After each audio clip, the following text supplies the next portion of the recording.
Muy buenos días a todos los asistentes. Muchísimas gracias por invitarme a mí a esta casa en Chile. El privilegio, el honor, la alegría es mía y yo quiero aprovechar esa ventana de libertad que se acaba de abrir por parte de la universidad, del rector, su igualmente cálida y acertada inauguración, el discurso por parte del Ministerio. Quiero agradecer las distintas asociaciones e instituciones que han hecho posible este intercambio, porque va a ser un intercambio, espero que sí, desde ProChile, pasando por la Asociación para el Comercio Justo, ProQualitas y otros más, que ya han hecho la prueba de que la cooperación sí es posible también en un sentido amplio con estas instituciones públicas tan renombradas. Pues voy a aprovechar esta ventanita de libertad del pensamiento, de opinión y de inspiración mutua. E invito igualmente a todos los asistentes a participar de forma activa en ese intercambio, porque aquí no he venido desde Europa para presentar una solución en absoluto. Esto creo que en la historia se ha hecho para el mal de todos. Y yo creo que estoy aquí más bien para recordar lo que en todas las partes del mundo se está repitiendo en todos los momentos de libertad y de reconocimiento, que es, por ejemplo, la filosofía del buen vivir. No es de Europa, es de aquí, es autóctona, es indígena.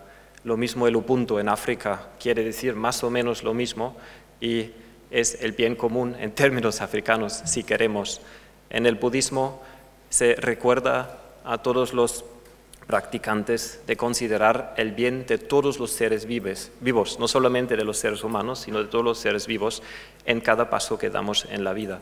Y el bien común pues proviene como palabra del latín, pero lo habían acuñado ya los antiguos griegos, Aristóteles en primer lugar y luego pasando por los romanos, pues fue Tomás de Aquino en el siglo XIII quien dio el primer significado concreto o uso frecuente, mejor dicho, de este término que hoy día está en prácticamente todas las constituciones de países democráticos. O sea, no voy a ofrecer una importación de una parte, sino voy a recortar un espíritu universal. Yo quería estudiar precisamente esto, ciencias universales, pero en las universidades de mi país, de Austria, eso no se puede. Y eso es un poco sorprendente porque las universidades en su nombre llevan la ciencia universal en primer lugar. Y luego cuando me acerqué a las universidades de Austria me dijeron, oye Cristian, estás equivocado, aquí eso no se puede. Y yo les pregunté entonces por qué se llaman así. Te refieres a la universitas, la unión de los profesores estudiantes o de los que investigan y aquellos que enseñan, pero no tiene mayor importancia, pero por favor, es el nombre constituyente de esa casa tan importante. Y yo investigaba por mi cuenta de dónde se deriva esa palabra de la universitas, y dentro de la universitas se esconde el universo, que es una palabra ya un poquito más pequeña, pero aún siendo más pequeña, un universo es una palabra compuesta todavía, y se compone de unum y versum, quiere decir un solo verso, una sola canción, un todo coherente. Y eso me interesaba. ¿Qué es lo que contiene el mundo en su más íntimo interior? Una cita de Goethe para aquellos que la reconocen. Eso siempre me interesaba, me sigue interesando, y por estas vías voy investigando, estudiando y reconociendo. Y las pistas que van por ese camino son universales y son de todas las partes del mundo. Una sola pista para nombrar a alguien de Chile es la de Manfred Max Neff y sus investigaciones sobre las necesidades humanas. Para decir ya otra, porque el buen vivir también es de aquí. Bueno, continúo con una persona que ni es austríaco ni chilena, Pero esto no lo pongo porque un expresidente de un país poderoso diga esto, sino esto lo pongo porque incluso un expresidente de un país muy poderoso dice esto. O sea, es el último en reconocerlo. Y esto es un signo muy esperanzador, porque en Austria es el 90% de la población que demanda un cambio de sistema. Repito, el 90% de la población austríaca demanda un cambio del sistema económico, porque ha reconocido que el presente ya no sirve. Y eso quizás esté sorprender aquí en Chile, porque supuestamente en Austria nos va estupendamente bien, porque tenemos una renta per cápita que está en los techos y tenemos un medio ambiente más o menos intacto y tenemos una seguridad social inaudita y una paz política que ya desde décadas. Pero aún así, el 90% de la población lo ve de otra manera y dice, aunque no estemos padeciendo de una crisis material, no tenemos unos niveles de desempleo como en España, unos niveles de exclusión y pobreza como en América Latina, no tenemos hambre como en África, pero sí tenemos otras hambrunas de otro tipo y tenemos otras crisis inmateriales. Y tenemos toda una serie de crisis inmateriales. La primera es una crisis de valores, una crisis ética. En la economía nos invitan o nos obligan a comportarnos de forma distinta y casi diría opuesta a cómo nos queremos comportar como seres humanos en relaciones humanas. El egoísmo es un valor positivo en la economía y el lema publicitario más conocido en mi país es la avaricia es sexy, ¿no? Pero no existe austríaco quien elija sus amigas o sus amigos según el criterio de la avaricia. Y de repente en la economía esto debería ser la norma y la pauta ética. La crisis de sentido es otra dimensión de la crisis inmaterial. 2/3 partes de aquellos que tienen un empleo fijo, estable, con máxima seguridad social, dicen que yo en mi trabajo no experimento prácticamente ningún sentido. Y muchos de ellos cuelgan la corbata y salen del sistema. Al movimiento de la economía del bien común, casi a diario, vienen personas, altos cargos, altos ejecutivos, que lo han logrado todo menos sentido. Dicen que son hambrientos de sentido y se está difundiendo una epidemia, una hambruna de sentido, una epidemia de sinsentido, ¿no? que nos acota, que nos azota a los austríacos, alemanes y los ricos europeos. Tercero, una crisis de la democracia. En las últimas 2 décadas, la corrupción se ha ido generalizando en mi país, en Austria, y eso no era así en los años 60 o 70 o 50 todavía. Esto es algo nuevo y tiene que tener ciertas causas. Y yo creo que la causa principal es la ética inversa del sistema económico que está contagiando a todos los demás subsistemas de la sociedad y, en primer lugar, el sistema político. Por ejemplo, el ex ministro de Relaciones Interiores austríaco, esta misma semana ha sido condenado por 3 años, por lo menos ha sido condenado por 3 años de cárcel por corrupción abierta.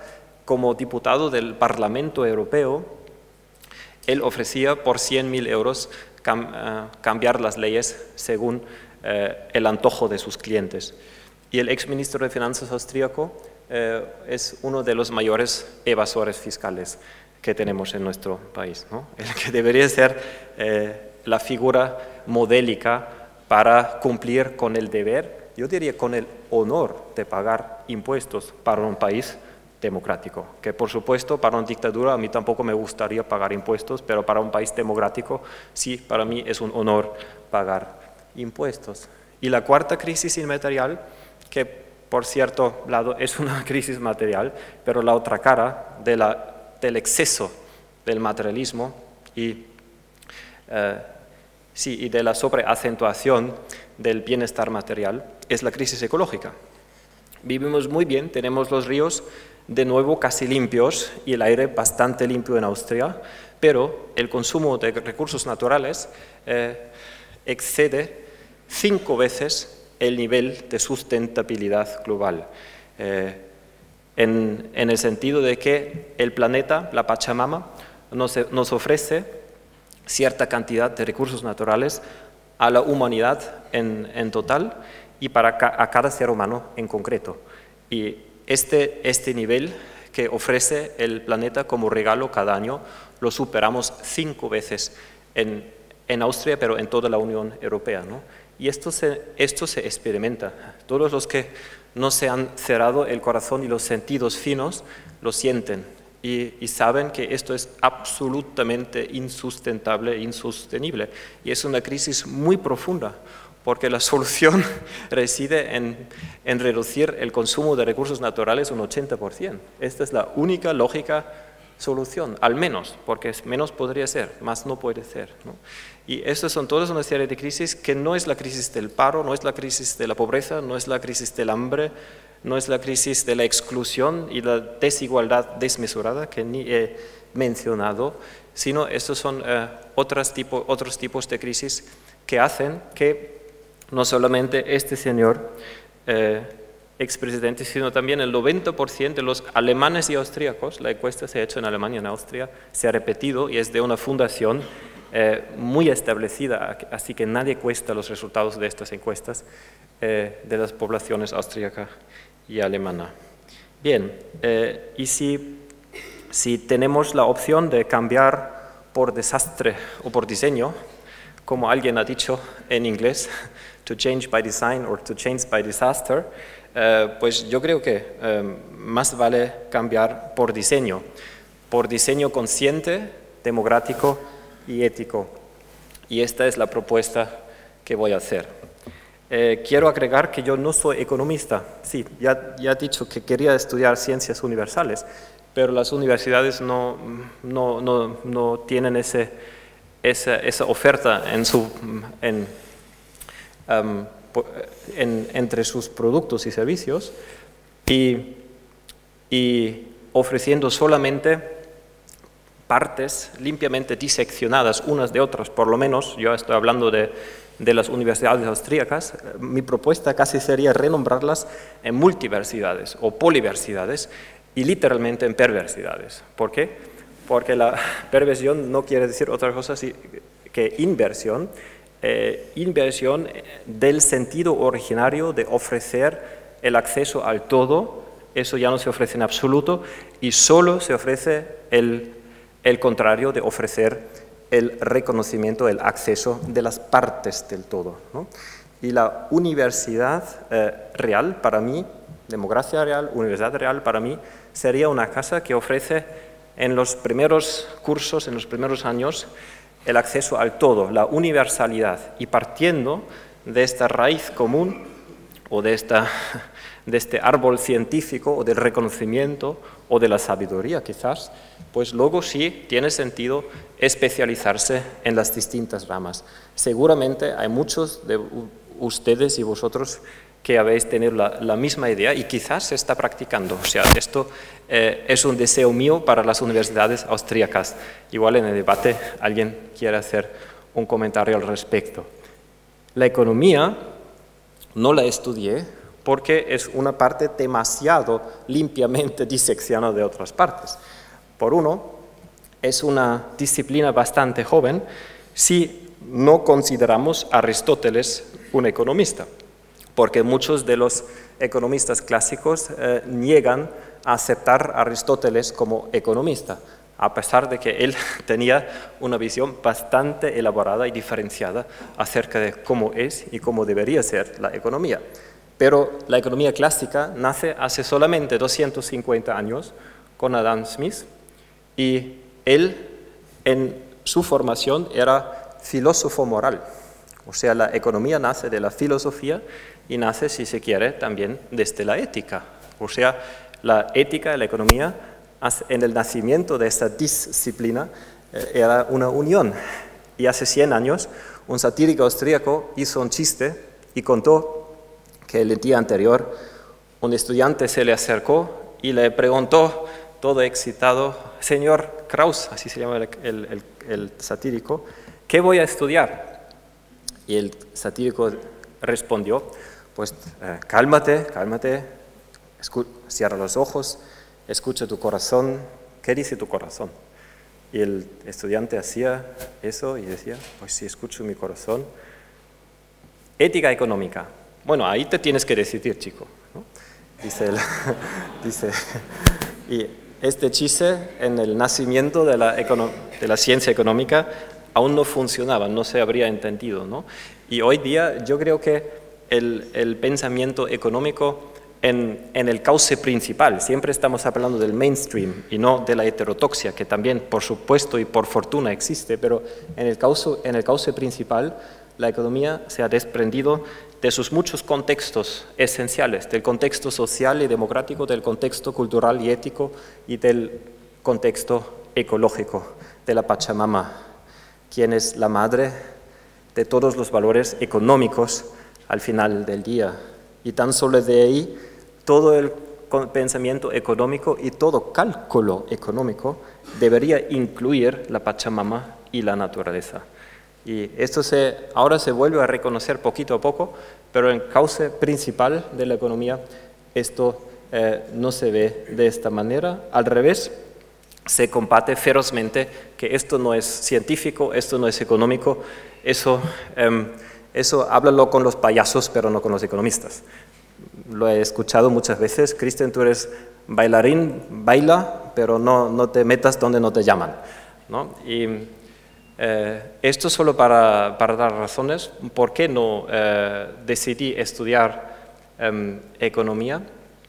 Porque yo tengo una visión más global de la economía. Para mí la economía no es un fin en sí mismo. La economía es una herramienta al servicio de la sociedad y al servicio dentro de los límites del planeta. Y consecuencia de este papel de la economía, el lógico objetivo es el bien común. Esto en primer lugar ha sido una intuición y luego ha venido a ser más y más un reconocimiento. Y este reconocimiento y esta intuición está en contraposición con lo que se está practicando. El dinero es el fin, la finalidad de la actividad económica y de lo que se está enseñando en mi país, en Austria, en Alemania. Porque yo voy mucho a los institutos, a los colegios, a las facultades de economía y la primera pregunta que hago a los asistentes es ¿cuál es el objetivo supremo de la economía? Y la respuesta siempre es la misma. El dinero, el beneficio, el dinero, el beneficio, el dinero. Yo pregunto, pero ¿quién dice eso? Pues así lo aprendemos, señor Felber. Vale, pero ¿a qué fuentes se refieren aquellos que os enseñan esto? Ni idea, ni absoluta idea del razonamiento que por qué el dinero, el incremento del capital debería ser el final de la economía. Pues yo he empezado a buscar, a ver, existen fuentes que nos dicen algo sobre el final de la economía. Por ejemplo, las constituciones, ¿por qué no? Son los textos democráticos de mayor prominencia. Yo me crié al lado de Baviera, en Salzburgo, y alguien me enseñó la Constitución de Baviera, y mira eso, yo aluciné. Primero pensé, esto es un error, alguien me está tomando el pelo, pero no me estaban tomando el pelo, esto es así. Además, la Constitución de Baviera fue aceptada por la población bávara en un referéndum y dice, a diferencia de la Constitución austríaca y alemana, entre paréntesis, esto es otro tema, y el capital tiene su papel. El capital sí es algo muy valioso en la economía, pero no es el fin, es el medio. Y esto es un mensaje muy claro que no solamente lo encontramos en la Constitución Baviera, sino este mensaje lo encontramos en todas las constituciones de países democráticos que nos dicen algo sobre el fin y el medio de la economía. No importa que sea la italiana, que sea la colombiana. No todas las constituciones nos dicen algo sobre el objetivo de la economía, pero sí todas las constituciones nos dicen algo sobre el objetivo supremo del Estado. Por ejemplo, la vuestra, ¿no? Y esto es algo muy claro, hasta la de Estados Unidos. Hasta la de Estados Unidos dice que no solamente la justicia es un valor constitucional, protegido por la Constitución, sino, más importante, el bienestar general. Y el bienestar general yo creo que es otro sinónimo del bien común. Y esto es una inversión muy curiosa, ¿no? Porque en las instituciones de enseñanza con orientación comercial y económica se aprende que el dinero es el objetivo de la actividad económica y luego quizás el resultado, el efecto secundario o también el instrumento es el bien común. Pero debería ser exactamente al revés. Es otra inversión, otra perversión si se quiere, y porque esa inversión es tan limpia, yo la quiero ilustrar. Aquí, por ejemplo.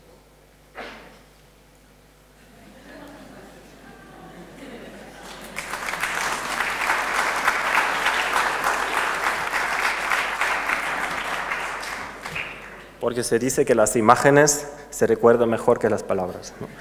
Bien. Y esta inversión es una inversión de lo que ya había dicho Aristóteles. Aristóteles hablaba de la oikonomía y la diferenciaba de la crematística. O sea, la ciencia económica tiene más años que solamente 250. Tiene 2250 años. Y la oikonomía, en las palabras de Aristóteles, está al servicio de la satisfacción de las necesidades humanas, ahí estamos, Manfred Max Neff, y para crear la buena vida, literalmente. Él no utilizaba en griego antiguo el término del bien común, él utilizaba el término de la vida buena, del buen vivir. Y la crematística, que, bueno, la oikonomía la tachaba de sana y de natural, y la crematística, donde ganar dinero se ha convertido en un fin en sí mismo. Él la llamaba antinatural e insana, loca simplemente, ¿no? Descolocada, deslocada. Y aquí estoy para simplemente repetir el mensaje de Aristóteles y el mensaje de las constituciones de países democráticos. Y la propuesta en el núcleo de la economía del bien común es recolocar el orden del objetivo de la economía, del medio de la economía y, tercero, y quizás más importante, de los valores de la economía. Estas señoras y estos señores son empresarios y empresarias austríacas y ellos han dado el impulso fundacional para el movimiento de la economía del bien común. Y ellos dicen que nosotros somos emprendedores apasionados. Nos encanta ser libres, tomar la iniciativa propia y contribuir al bien común. Y en esto, respetando los valores que apoyan la sociedad. Queremos ser considerados, queremos tratar bien a todos los grupos de contacto, queremos ser sostenibles y responsables en sentido más amplio del valor. Pero estamos haciendo la experiencia de que cuanto más consecuente y auténticamente realmente vivamos estos valores, pues más desventajas competitivas sufrimos, por toda regla. Por excepción, tenemos éxito siendo éticos, pero por regla perdemos, ¿no? Y esto no lo queremos aceptar, lo queremos cambiar. Queremos que se nos recompense y que se nos incentive el empeño ético en la actividad empresarial. Y el análisis que hemos hecho juntos, empezando en el 2008, después de otro libro que se llama Nuevos Valores para la Economía, fue que hoy día las reglas del juego de la economía presente fomenta los vicios humanos en vez de fomentar las virtudes humanas. Y responsable de este mecanismo y de este efecto son las reglas del juego principales de la economía presente. Afán de lucro como meta principal, el objetivo supremo de las empresas, y competencia, mejor dicho, contrapetencia, actuar unos contra otros. Y estas reglas del juego son responsables de que el comportamiento económico se está desviando hacia los vicios humanos en el sentido de vivirlos. Estas empresas son más exitosas. Y nosotros proponemos que esto se cambie por otras reglas, por la contribución al bien común como objetivo supremo. Y recuerdo que esto no es nada nuevo, sino esto es totalmente conforme con lo que dicen las constituciones, o sea, volver a hacer constitucional la economía y fomentar no la contrapetencia o la contrapetición, sino la cooperación. Esto sería la propuesta en el núcleo del modelo. Una equivocación fundamental del pensamiento clásico de la economía ha sido que si aspiramos al bien común, o sea, el bien común como objetivo supremo de la economía nacional, nunca se cuestionaba por parte del pensamiento económico, pero la estrategia para conseguirlo era hasta la fecha esta, ¿no? A través del afán de lucro y la competición se llega en esa dirección, al bien común. Y la propuesta alternativa es, pues si queremos llegar a esa dirección, a vivir los valores humanos, pues entonces mejor emplear estas reglas del juego para generar directamente lo que estamos aspirando. Si se pregunta a los seres humanos en el mundo cuáles son los valores que permiten florecer tus relaciones, pues en todo el mundo la respuesta es la honestidad, la empatía, el respeto, la cooperación, el compartir y valores del estilo. Esto es universal en todas las regiones del mundo. Y esto no es de sorprender, porque esto tiene que ver con que todos somos seres humanos y todos tenemos, como siendo de la misma especie, las mismas necesidades básicas en todo el mundo y como consecuencia compartimos todos los mismos valores fundamentales. Pero si luego se pregunta, ¿y cuáles son los valores que son suscitados, fomentados e incluso a lo mejor recompensados por afán de lucro y contrapetencia? Pues entonces se suele enumerar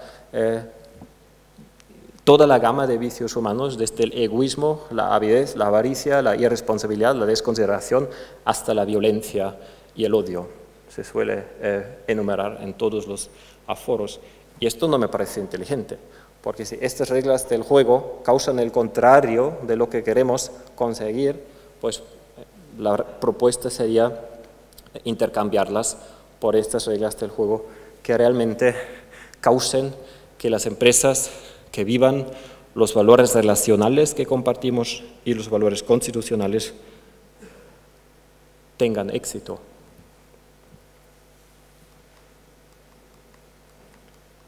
Vamos a ver. Éxito. Esto es el punto clave de la economía del bien común. Si queremos que las empresas éticas, que los consumidores éticos y que los inversores éticos tengan éxito siendo éticos, entonces yo creo tenemos que reconsiderar, replantearnos nuestra concepción del éxito económico. Primero, ¿cómo medimos el éxito económico hoy en el modelo presente, en los tres niveles de la economía: nacional, nivel de la empresa y nivel de cada inversión? Tenemos hoy el PIB, el balance financiero, el excedente financiero y el rédito financiero de una inversión. ¿Y qué tienen en común estos tres parámetros de medición de éxito económico y empresarial? ¿Qué tienen en común? Son monetarios, los tres. Los tres son indicadores monetarios y el dinero es el fin de la economía. Según las constituciones, no. Según Aristóteles, no. Según la filosofía del buen vivir, el punto, no. El dinero es el medio de la actividad económica. Y ahora la pregunta clave, ¿qué es más inteligente?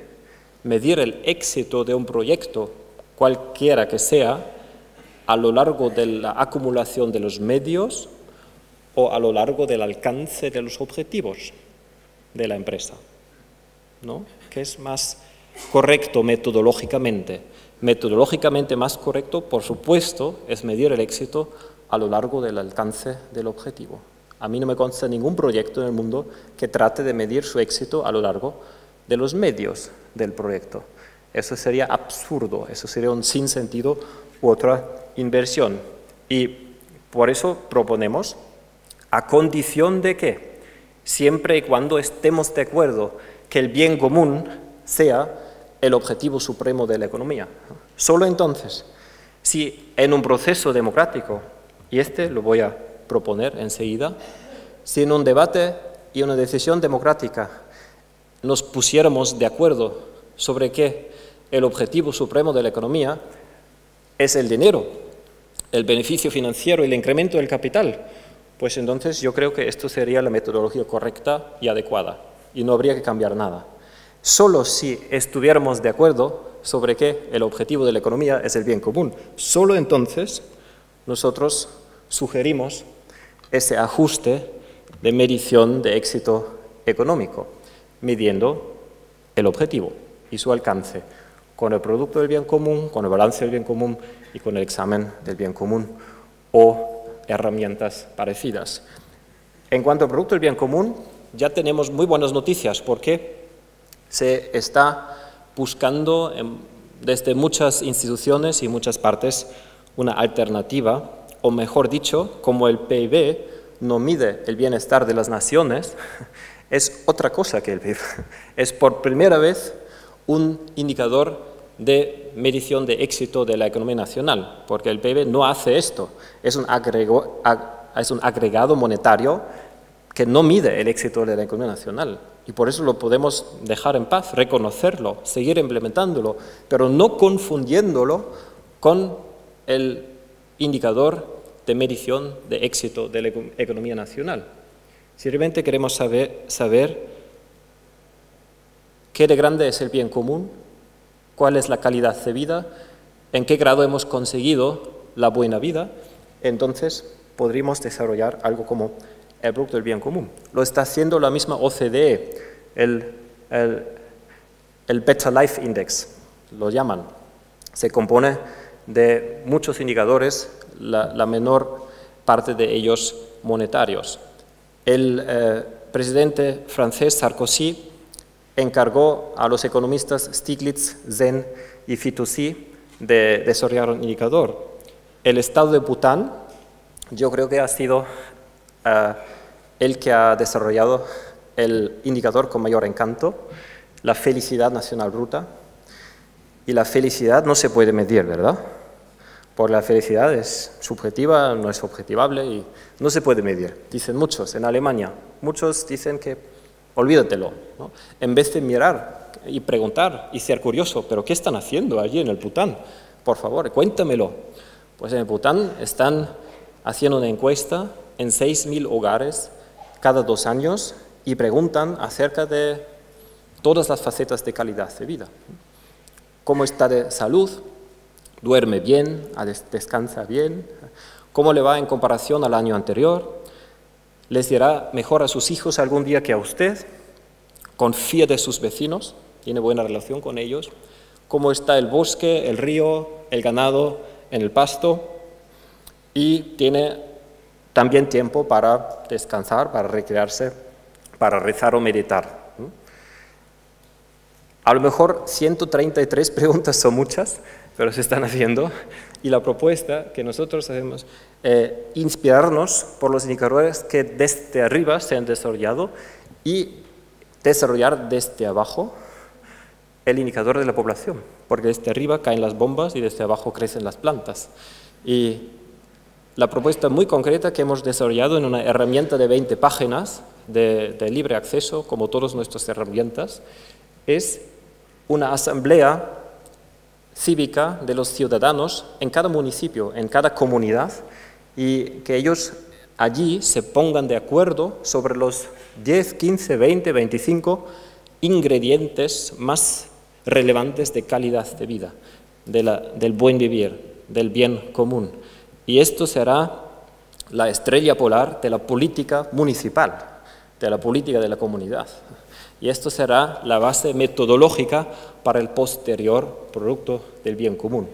Estamos pensando en una síntesis democrática con opciones finales que se ponen al voto de la población entera. Y entonces la identificación de la población con la política, con el telos de la política, con el objetivo de la política y también de la economía, porque la economía solamente está al servicio del objetivo general de la política y del Estado, pues entonces esta identificación sería mucho más estrecha que hoy, donde hay una disasociación de las élites políticas, por lo menos en mi continente descomunal, con un potencial de alto riesgo para la paz política y social.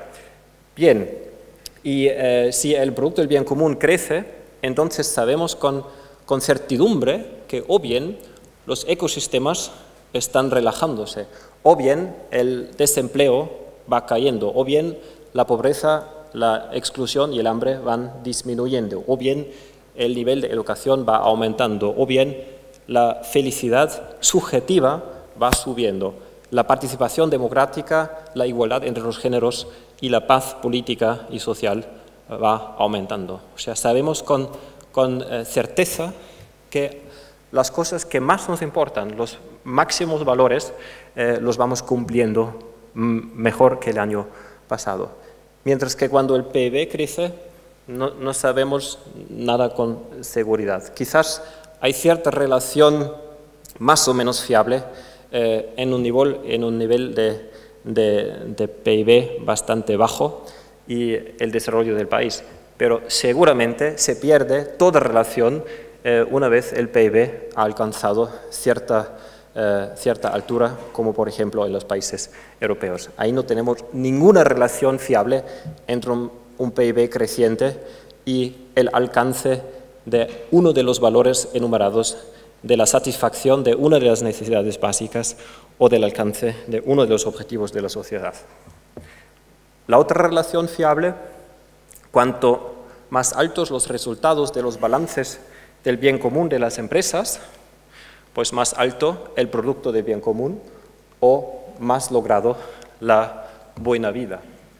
Este es el balance del bien común y esta es la parte más práctica del movimiento, porque aquí no solamente estoy hablando sobre un modelo teórico, sino que también quiero presentar un movimiento social, práctico, empresarial y democrático que tiene en esta semana 4 años.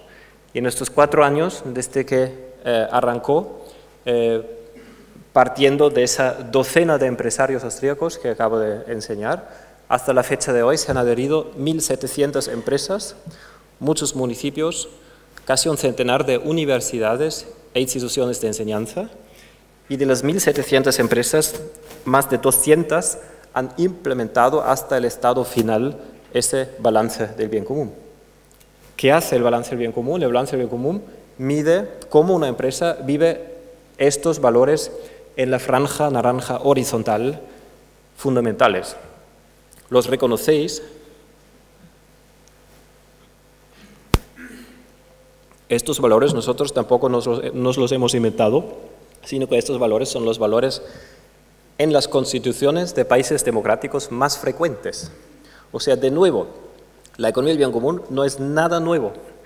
A lo mejor es algo nuevo para algunos que piensan o que viven la economía de cierta forma, pero considerando la herencia intelectual, ética, filosófica y hasta espiritual que tenemos en todo el mundo, pues lo único que propone la economía del bien común es implementarlo de forma consecuente en el orden económico, que en Austria el 90% de la población quiere que cambie, y hacer visible cómo una empresa vive la dignidad, la solidaridad, la sustentabilidad, la justicia y la democracia.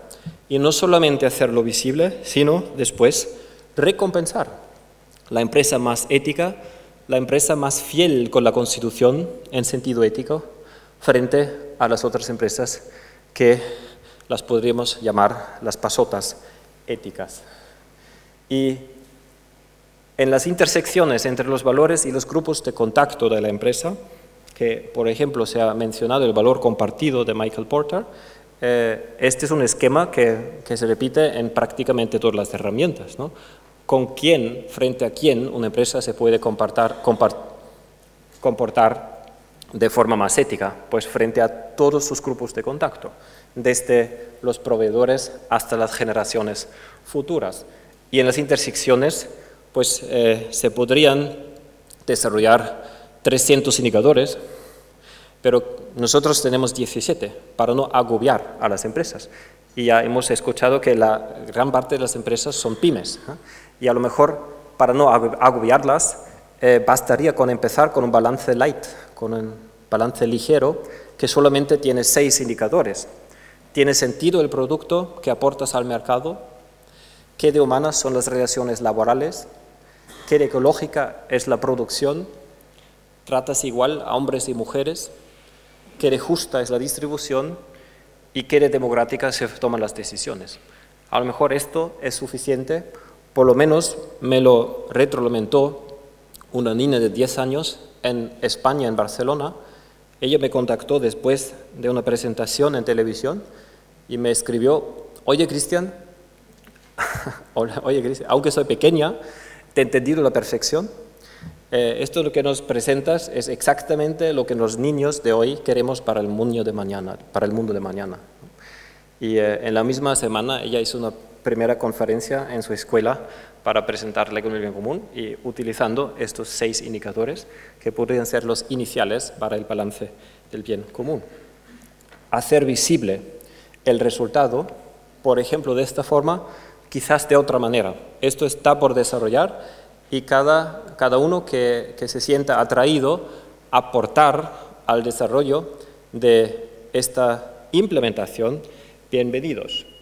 Por ejemplo, así, esto es solamente un esbozo, así podría ser en todos los productos y servicios, en los catálogos de compra, en las páginas web de las empresas, en las puertas de los comercios pequeños. Y si lo quiero saber en detalle, pues paso con el móvil, con el celular, si lo utilizo. Si no lo utilizo, paso en casa con ordenador, por encima del código QR, y en la pantalla me sale toda la información en detalle. Y así puedo mirar, este producto es sustentable, bien, regional, muy bien, y se trata igual a hombres y mujeres, muy mal. Entonces tengo una alternativa para, solo si sé esta información. Si no me consta la información, si no sé quién produce esto, si no sé en qué condiciones laborales, si con discriminación o con igualdad, si esta empresa canibaliza a otras empresas o se comporta de forma solidaria, si esa empresa paga unos impuestos justos o evade los impuestos en el paraíso fiscal, si esta empresa financia a los partidos políticos. Si no lo sé, entonces no puedo tomar una decisión de compra informada y por lo tanto racional y eficiente. En la economía aprendemos que la economía de mercado es tan eficiente porque todos los participantes tienen a mano toda la información, pero no es así. No tenemos a mano la información más relevante y por lo tanto la economía de mercado hoy día no puede ser eficiente porque falta esa información. Pero no solamente queremos que la economía de mercado sea más eficiente, sino en primer lugar queremos que sea más efectiva. ¿Y eso qué quiere decir? Una pregunta. Si en la Constitución tenemos estos valores y luego los productos en los mercados que cumplen con estos valores son más caros que los productos que violan estos valores, ¿esto es efectivo? ¿O sería más efectivo que fuera al revés? Que los productos más éticos, más fieles con las constituciones, fueran más económicos para los consumidores que los productos menos éticos. ¿Qué sería más efectivo? Efectivo quiere decir facilitar el alcance de los objetivos. Esto, por supuesto, facilitaría el alcance de los objetivos, que los productos éticos, sustentables, renovables, responsables, serían más económicos que los productos menos irresponsables. Y se puede hacer. Este es el segundo paso. Este es un movimiento democrático que quiere cambiar las reglas del juego legales y la propuesta es vincular el resultado del balance del bien común a un trato legal diferenciado, proporcionando toda una serie de ventajas legales a las empresas éticas con buenos resultados del balance del bien común. Un ejemplo, la empresa que alcanza 1000 puntos del bien común, pues ya no paga IVA, y la que no alcanza ningún punto, pues paga la máxima tasa de IVA hasta el 100%. ¿Por qué no? En el comercio internacional, las empresas más justas y más sustentables pues gozan de libre comercio, mientras que cuanto menos justas y menos sustentables, pues menos libre el comercio. Y los aranceles suben hasta un nivel que la deslocalización de la producción a países con estándares mejores se convierte en un boomerang económico para la empresa correspondiente. En la compra pública se mueve la quinta parte del PIB y si la mano pública decidiera, pues las rojas y las naranjas no hace falta ni que se presenten, mientras que entre las verdes y las amarillas también consideramos el precio, pues tendría un efecto totalmente distinto. Si los bancos, eso también se ha hecho en uno de los dos discursos iniciales, si los bancos no solamente preguntaran por la viabilidad financiera de cada inversión, eso lo tienen que hacer por ley, porque esto es una regulación internacional que los bancos tienen que chequear si una inversión aporta una mayor cantidad de dinero de la cual se invierte, ¿no? Eso lo tienen que hacer los bancos y no está mal, no está mal. Pero los bancos no tienen que preguntar a los inversores nada y absolutamente nada acerca de qué aportan para el objetivo de la economía y qué aportan para los valores de la economía. Y esto es absurdo, ¿no? Porque podría ser que una inversión tenga un rédito financiero muy alto, pero que destruye el capital ecológico, el capital social, el capital cultural, el capital humano y el capital democrático. Esto puede ocurrir, pero aquí no se hace ningún balance y esto es una expropiación de bienes comunes. Si una inversión destruye el bosque o el tejido social o socava la democracia, y por eso hay que chequear esto también. El Banco para el Bien Común hará exactamente esto y desarrollar herramientas en base a otros trabajos que ya se han hecho, porque no somos los primeros, pero queremos añadir un paso más a lo que se ha hecho ya, hacia un examen del bien común para cada inversión. Y solo si una inversión pasa ambos exámenes, tanto el examen ético como el examen financiero, solo entonces se concede el crédito. Y si pasa el examen ético, pero no pasa el examen financiero, entonces el banco ético pasa la solicitud de crédito a la bolsa del bien común, porque en la bolsa del bien común se puede financiar las inversiones que no son rentables en sentido financiero, pero sí muy rentables en sentido ético y de desarrollo sustentable. Esto ya ven que si una vez cambiada la lógica, pues todo se invierte y todo se puede cambiar desde el Banco del Bien Común hasta la Bolsa del Bien Común. Pero resumiendo, la suma de todos estos incentivos efectuaría que los productos éticos se hagan más económicos para los consumidores y las empresas éticas permanezcan en los mercados, mientras que las empresas menos éticas tienen la alternativa, o bien se convierten en éticas, o bien tienen que salir de los mercados. Y por fin, las reglas del juego de la economía estarían en sintonía con los valores de la sociedad. Este ha sido el núcleo del modelo. El modelo entero se compone de 20 elementos.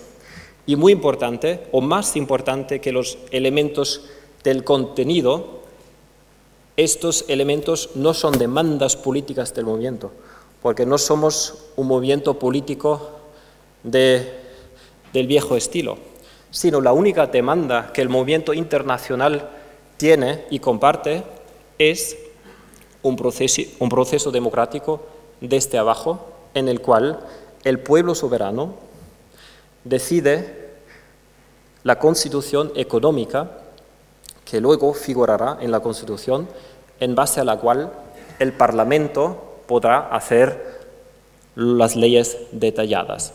Esto sería una nueva división de trabajo y también una nueva división de poderes entre el pueblo soberano y sus representantes. Esto no solamente sería una democracia más real, esto sería, en primer lugar, una soberanía real, porque aunque no soy economista, sí estudié 4 años ciencias políticas, pero nunca en mis estudios tampoco me preguntaron ¿cómo os imagináis la democracia de mañana? Sí aprendimos que ayer no teníamos democracia. Hace 100 años en Austria nunca ha habido democracia. Sé que en Chile es similar, pero en Austria hace 100 años no había democracia y es un fenómeno comparativamente nuevo. Y la esencia de la democracia, eso sí lo aprendí en la universidad. El principio principal de la democracia es el principio de la soberanía. Pero lo que no aprendí es el significado latín de la soberanía. Lo busqué hace 3 años en el diccionario y encontré que soberanía se deriva de superanus y quiere literalmente decir por encima de todo. Y sabemos que en la monarquía el rey es por encima de todos, sabemos quién en la dictadura está por encima de todos y también sabemos quién en la democracia está por encima de todos y de todo. Lo sabemos. ¿Quién es? El pueblo, ¿no? Sí. Vale, y lo tomamos en serio. Lo tomamos en serio, literal. Si el pueblo estuviera literalmente y concretamente por encima de todo, estaría por encima de la Constitución, en primer lugar. O sea, nadie sino el pueblo escribe la Constitución. Luego la Constitución estaría por encima del Parlamento, de la representación del pueblo, quien tiene que obedecer a la Constitución hecha por el pueblo en su trabajo diario, haciendo las leyes, obedeciendo a la Constitución, que es la voluntad escrita del pueblo. El Parlamento puede dar órdenes al gobierno y junto con el gobierno pueden hacer las leyes. Esta es una jerarquía, pero esta es una jerarquía democrática y esta jerarquía obedece al significado originario de la soberanía.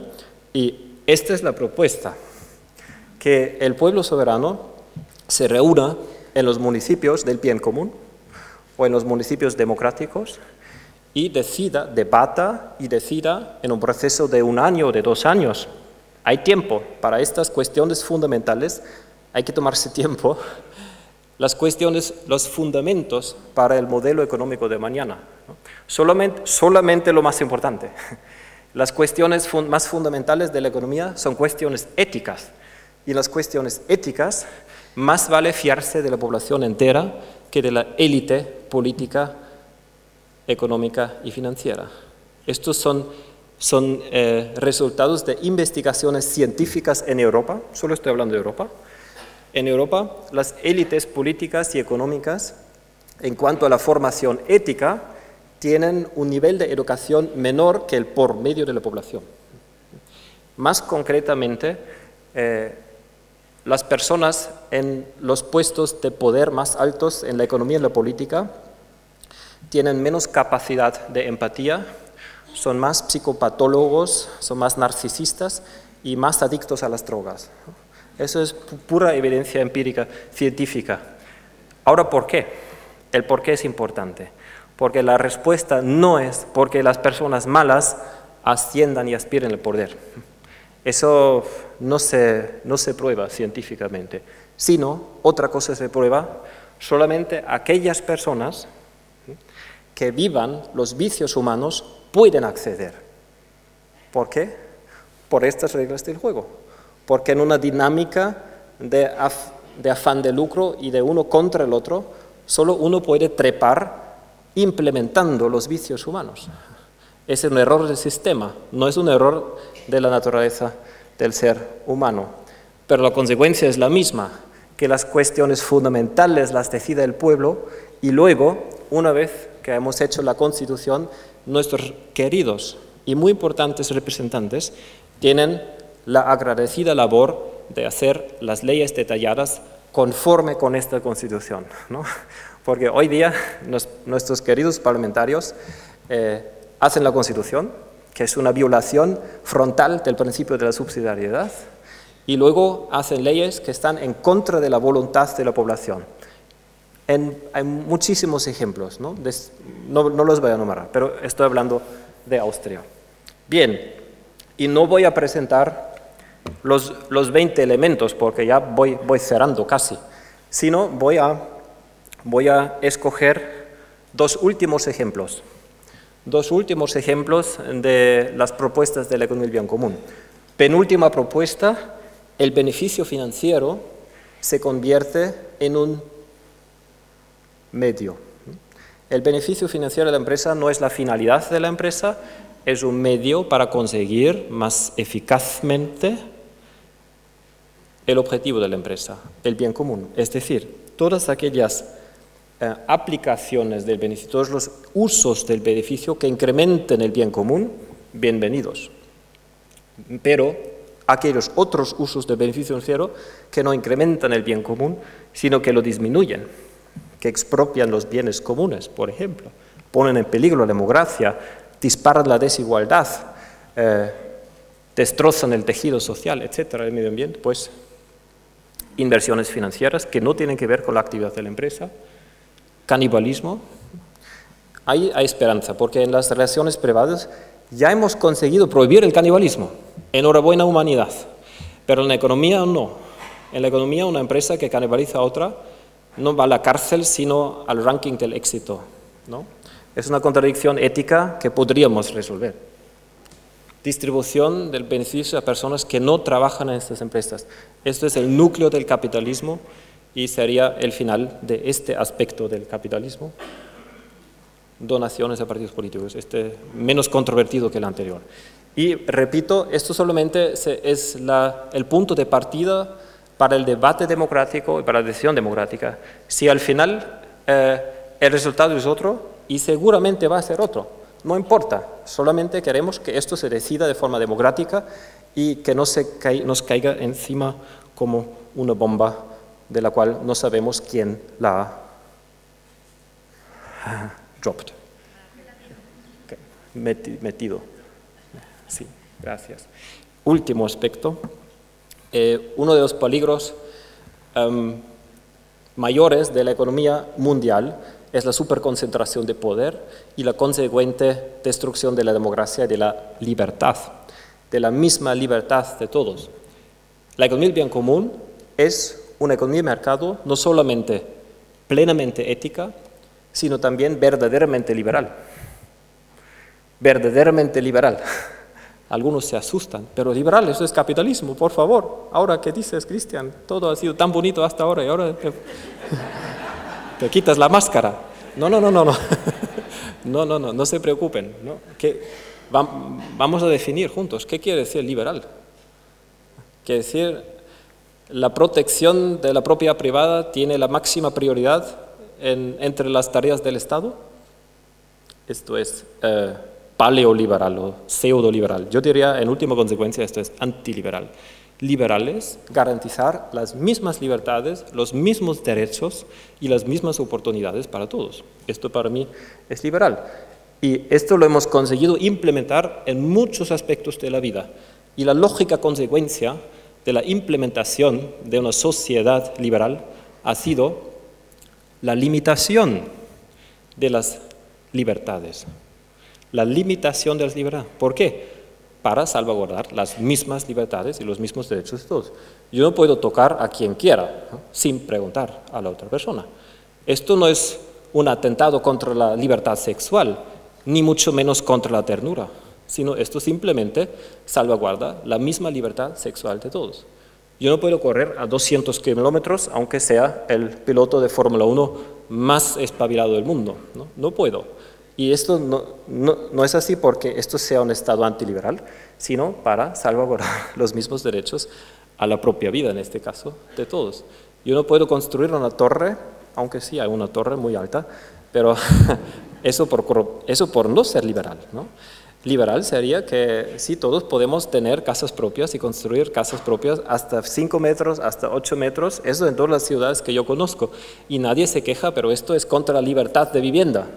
No, puedes tener una vivienda, puedes construírtela tú solo, pero no puedes tener 120 metros, porque esto sería una discriminación de todos los demás, y esto es en contra de la libertad. Esto lo practicamos, o el presidente... La diferencia entre Venezuela y Bolivia, a ver, voy a patinar, pero una vez se puede patinar, ¿no? En todas las constituciones que yo conozca, el presidente no puede ser reelegido indefinidas veces.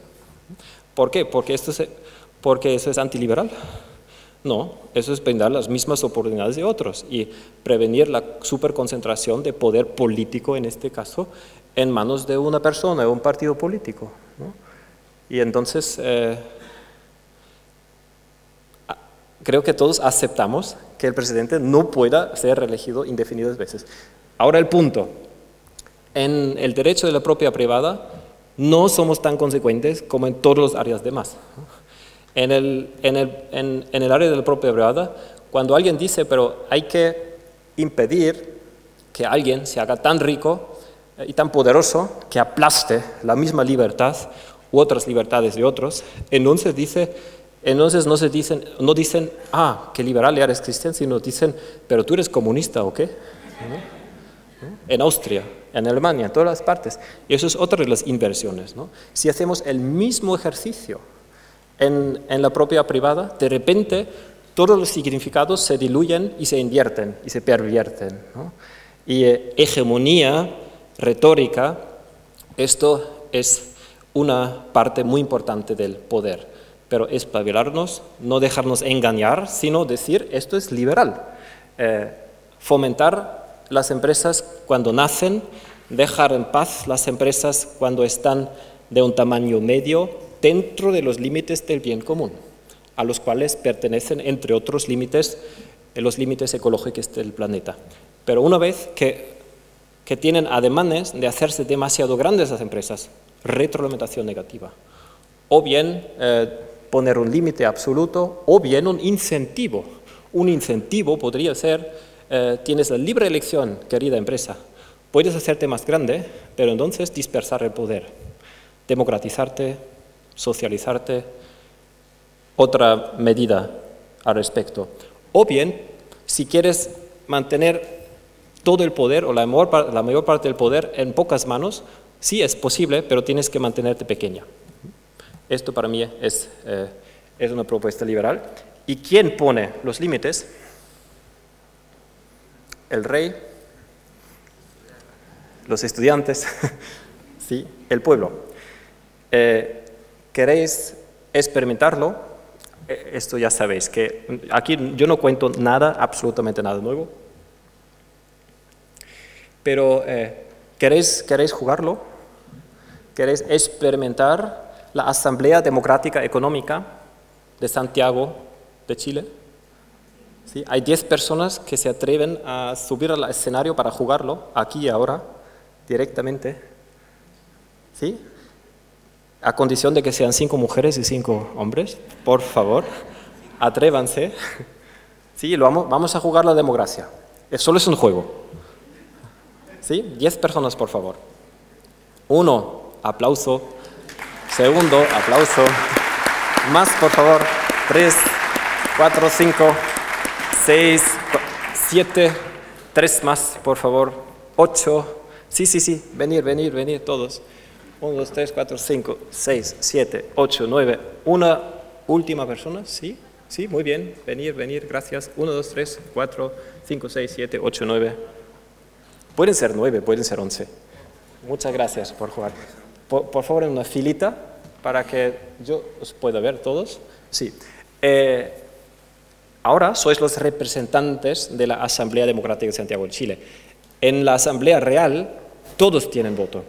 Esto lo hacemos así solamente por motivos didácticos, para que podáis ver muy bien cómo luego funciona la Asamblea Real, solo por este motivo.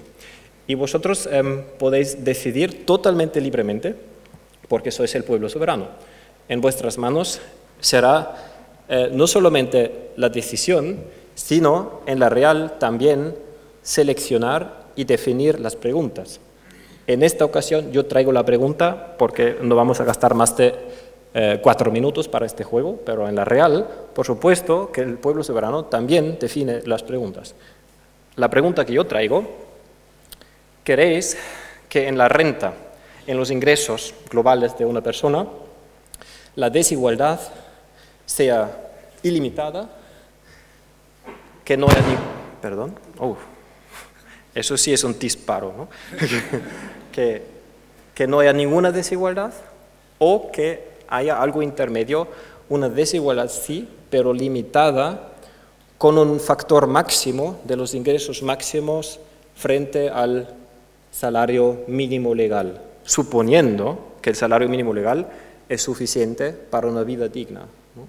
Y suponiendo que tenemos ese salario mínimo digno que es suficiente para vivir digna, ¿cuántas veces más como máximo debería poder una persona ganar en el mismo tiempo, o sea, para la misma hora de trabajo invertida? ¿Entendida la pregunta? Vale.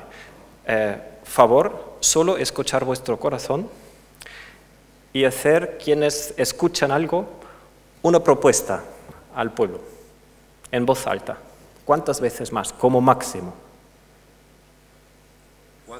4. Más propuestas, por favor. Como máximo.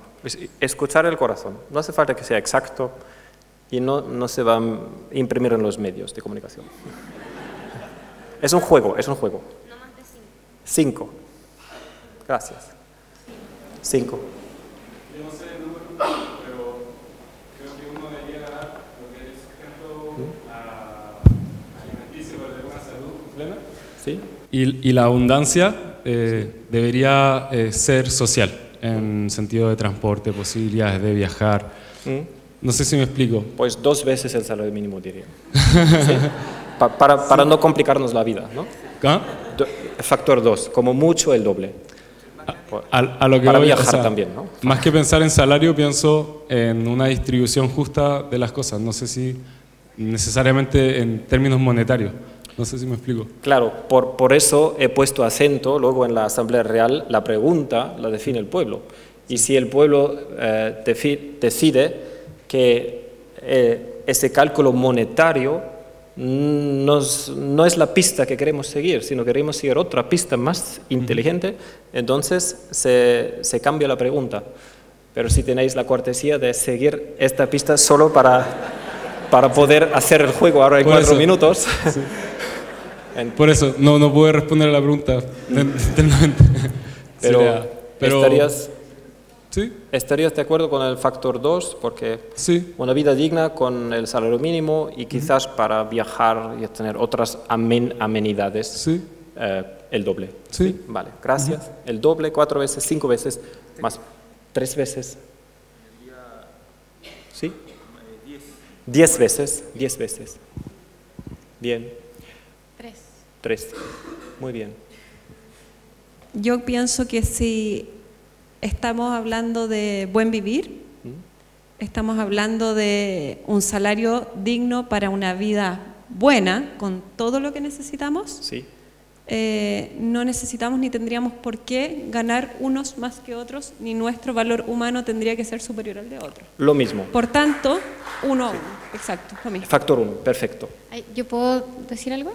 Sí, por favor. Que yo creo que es súper importante la igualdad de los seres humanos, pero sí puede haber una proporcionalidad de acuerdo a la experiencia que esa persona tenga, por ejemplo, y la cantidad de hijos a los que tenga y la familia a la que tenga que cubrir. A ver, Por supuesto que es proporcional de acuerdo a la cantidad de miembros de la familia. no te escucha. ¿Tienes una propuesta concreta? La propuesta es que tiene que ver con la experiencia, por ejemplo, la proporcionalidad con la experiencia de esa persona cuenta. Sí. Como Pero esto lo estamos considerando. Estamos Con considerando distintos. Dos. Vale. Vale. ¿Otra más? Maya. ¿Cuántas propuestas? ¿Sí? Muy colaboradora, gracias. Querías hablar, pero bueno, yo propongo casi... Hay un dicho que, Sí. que salía que... ¿Y qué tal si quiero ser desdichado? Chao. Entonces, infeliz. Y le dije, Dichado. bueno, si eso te hace feliz, sé Entiendo. infeliz. Entonces, esa relación yo creo que puede ser 1 a 1, para mí, por lo menos. De acuerdo. Totalmente legítimo. Libertad de opinión. Yo creo que la pregunta también esconde algo, porque cuando tú dices valor, ¿cuánto debemos ganar? Estábamos considerando el valor económico en términos de dinero. Sí. Entonces, el sentido del valor, si tuviésemos otra moneda que pudiera medir otras dimensiones de valor, yo creo que la pregunta se plantea de otra forma. Estoy al 100% de acuerdo contigo. Cada pregunta esconde algo y esto ya es la plusvalía más valiosa de este juego, porque ves, las preguntas que caen desde arriba como las bombas quizás no son las más inteligentes. Y para esto sirve esa asamblea democrática que va a durar 1 año o quizás 2 años para primero encontrar las preguntas más acertadas, las preguntas que menos esconden. Porque cuanto más una pregunta esconde, menos sabia es. Y la más sabia pregunta es la que menos esconde. Aún así, habiéndolo descubierto, ¿no? Que mi pregunta a lo mejor es muy poco pensada, hacer el favor de votar ahora para poder experimentar cómo funciona el juego y luego el mismo juego se puede implementar para las preguntas más inteligentes. Vale. Vamos a votar todas las propuestas. Factor 1, factor 2, factor 3, factor 4, factor 5, factor 10. ¿Me he perdido uno? No. 6 propuestas. En una democracia inteligente se pueden votar las 6 propuestas sin ningún problema, midiendo la resistencia contra cada propuesta. Y va a ganar la propuesta que suscita la menor resistencia en la sala, quiere decir que causa el menor dolor en la población. Porque cada regla vinculante, no importa que sea la presente o que sea cualquier alternativa, causa cierto dolor porque restringe la libertad de una cantidad mayor o menor de nosotros en mayor o menor grado. Y el sentido de este método de toma de decisión es encontrar aquella propuesta que cause el menor grado de dolor y que restrinja en la menor medida posible la libertad de la población en suma. Y tenéis 3 formas de enseñar la resistencia. La primera es, con esta propuesta, a mí no me duele. Me apunto, no levanto ningún brazo. No tiene que ser la favorita, pero no causa resistencia, no sentís internamente ningún dolor. Si sentís cierto dolor internamente, aquí no estoy muy de acuerdo, ahí se esconde demasiado, ahí no sé, levanto un brazo. Media resistencia. Si prefiero suicidarme a vivir en una sociedad con esta decisión, levanto 2 brazos. Resistencia total.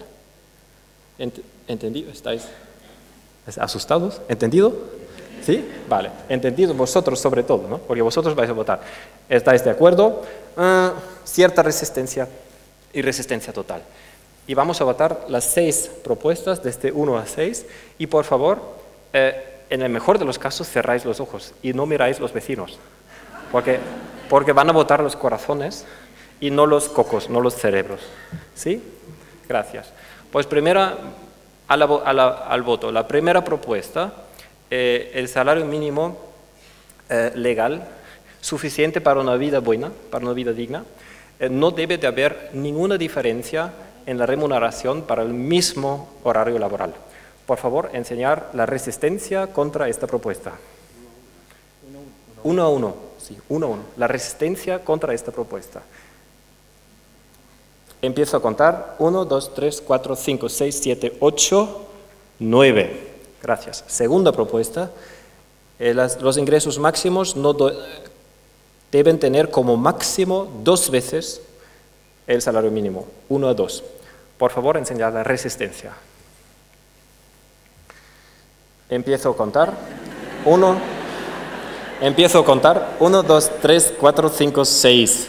Tercera propuesta, factor 3, 1 a 3. Por favor, escuchar los corazones y enseñar la resistencia. Empiezo a contar. Empiezo a contar. Vaya. 1, 2, 3, 4, 5, 6, 7. Cuarta propuesta, 1 a 4. Por favor, cerrar ojos, escuchar corazón y enseñar la resistencia contra la propuesta 1 a 4.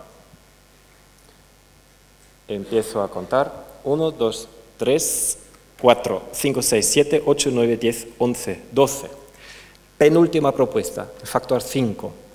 Por favor, cerrar ojos, abrir corazones, enseñar resistencia contra la propuesta de 1 a 5. Empiezo a contar. 1, 2, 3, 4, 5, 6, 7, 8, 9, 10, 11, 12. Última propuesta, 1 a 10. Por favor, enseñar resistencia contra la propuesta igual a la máxima 1 a 10. 1, 2, 3, 4, 5, 6, 7, 8, 9, 10, 11, 12, 13, 14, 15, 16, 17, 18. Muy bien, ya está. En 5 minutos hemos decidido algo que los parlamentos, ¿cuánto toman en decidir esta? ¿Ves? Por eso necesitamos una democracia soberana, una democracia real. A ver, ¿qué factor ha ganado? 2, 3 o 4. Algo por ahí, ¿no? 3, el factor 3. ¿Cuántos brazos levantados? 6. 9. Este juego ha sido tan de suspense que yo me he perdido. A ver, ¿alguien sabe con certeza qué factor ha levantado la menor cantidad de brazos? 2. 2, ha sido 2. 2 o 3. Sí. ¿Y cuántos brazos levantado con el factor 2? 6 brazos. ¿Y cuántos brazos con el factor 3? 9. Entonces ha ganado el factor 2. ¿Sí? 6 brazos de resistencia con el factor 2. Pues en este juego ha ganado el factor 2. Muchísimas gracias por jugar.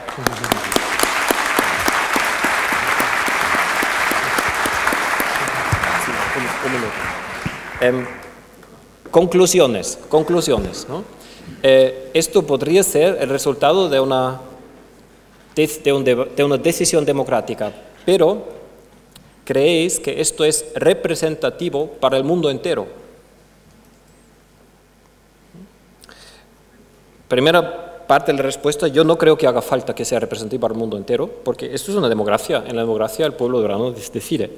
Pero en el mundo entero, el factor que en la mayor cantidad de los juegos gana es el factor 10, desde Finlandia hasta Patagonia. El factor 2, y esto es para mí un estreno, nunca ha ganado. El factor más bajo que ha ganado varias veces es el factor 3, este sí. Desde España, en zonas de alto paro juvenil, hasta Austria, en los pueblos montañosos a partir de una altitud de 1500 metros por encima del mar. Gana el factor 3 en Austria. Y el factor más alto se ganó una vez, factor 30, en un colegio privado para chavales. Una vez en Austria también, ¿no? Pero ahora tenemos un corredor del factor 2 al factor 30, y casi siempre gana el factor 10, o sea, una convergencia muy acusada en el factor 10, y esto lo comparamos con la realidad. ¿no? Chile no tengo, lo siento, pero lo vais a ver, ¿no?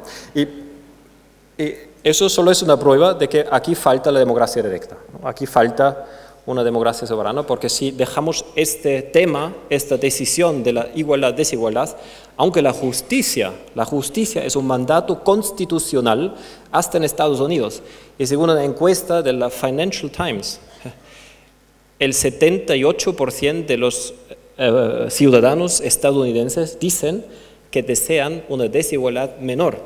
En China es el 86% de la población. El 78% en Estados Unidos y el 86% en China. O sea, estamos en las mismas en todo el mundo y la propuesta es pues dividir el trabajo y el poder entre la soberanía y su representancia. Bien, para terminar en un minuto, el estado actual del movimiento son 1.700 empresas, casi 200 municipios que se echan de camino hacia el municipio del bien común. Ayer el alcalde de Frutillar me preguntó si podía tener la información sobre el municipio del bien común. Universidades como esta, esto es difusión pública, ¿no? Y esto para mí es un gran honor y es ya una posible contribución de las universidades, y después puede ser la enseñanza, la investigación, la cooperación internacional y la implementación para la propia universidad. Los grupos locales los llamamos campus de energía, y esta tarde vamos a fundar con toda probabilidad el primer campo de energía de Chile, y algunos van a asistir y ser testigos de la fundación. Se han creado también asociaciones nacionales, de momento son 14 asociaciones, hasta Argentina, hasta Colombia, y una vez al año los empresarios y también los municipios y las organizaciones involucradas se presentan a los medios de comunicación y dan a conocer no solamente los resultados de sus balances, sino también el movimiento. Y los primeros informes de las empresas, también en castellano, los podéis descargar de forma gratuita, todo en las páginas web.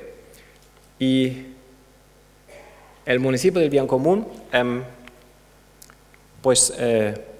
da el espacio para estos procesos democráticos que acabamos de vivir, aparte de implementar el balance del bien común en las propias empresas y en las empresas privadas. Y último folio, este es un proceso desde abajo arriba y todo el mundo puede participar como persona, fundando un grupo local, como empresa, haciendo balance, como institución de enseñanza en los aspectos mencionados, y como municipio del bien común. Aquí tenéis el correo electrónico de contacto, pero luego vamos a hablar con más detalle sobre las posibilidades de contribuir. Muchísimas gracias por vuestra atención.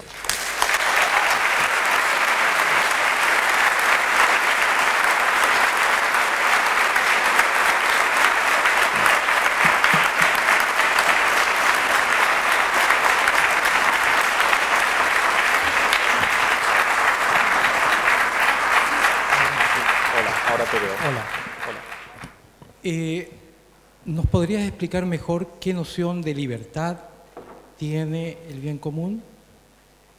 La noción, te cuento porque la noción de libertad que le escuché a una monja, que es activista social, que es Teresa Forcades. La conozco. Ella decía en su crítica al capitalismo que la noción de libertad que está detrás del capitalismo es: mi libertad termina cuando comienza la del otro. Por lo tanto, si yo busco engrandecer mi libertad, tiene que ser a costa del otro, porque es una definición de contraposición. Mi libertad en relación a la del otro. Parece razonable, pero el tema es que quisiera saber qué definición, dado que hablaste de la orientación liberal, ¿qué noción de libertad tiene? Eso es lo primero. Está claro, ¿no? La pregunta es ¿qué noción? La segunda pregunta, si me lo permites, es... Permito. Muy cortito. Es el tema ¿qué diferencia hay entre la filosofía del cuidado? Perdón. La filosofía del cuidado. Del cuidado. Claro. La filosofía del cuidado habla de que hay esferas de cuidado. Yo me cuido a mí, mi integridad, cuido a mis cercanos, Sí. cuido a los que no conozco, Sí. a los extraños, y cuido a la madre tierra. Son varios niveles. ¿Entendido? Comúnmente en esa filosofía del cuidado se habla de que cuando yo quiero cuidar a los que no conozco, entra el bien común. Porque yo quiero una atención de salud buena para una persona rica y una persona pobre. Esa esfera es el lugar donde se circunscribe el bien común. Entonces, quisiera saber si se inscribe eso la economía Sí. de bien común, o solamente en esa franja, o es en toda la franja del cuidado. Eso. Muchas gracias. Pues empiezo con la segunda pregunta y lo que acabas de enumerar y lo llamas filosofía del cuidado, que me gusta mucho. Para mí son los 4 niveles de las relaciones y yo incluso escribo esto en el libro.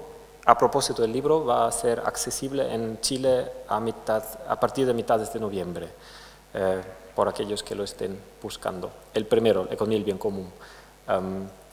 Y en el libro escribo, entre otras, que las relaciones florecidas son uno de los bienes culturales más máximos.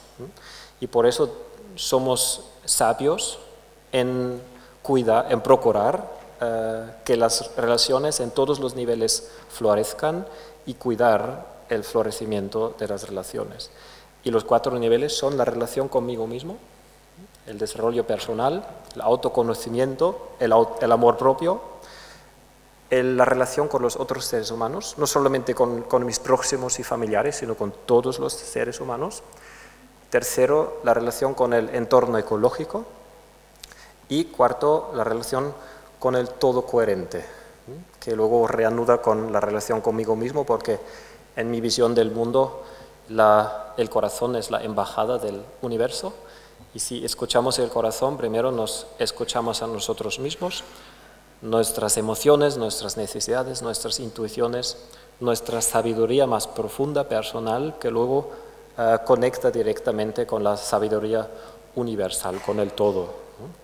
Y el camino más fiable a la felicidad de un individuo, que no solamente es un individuo, sino a la vez un ser social, es el cuidado de las relaciones en estos 4 niveles.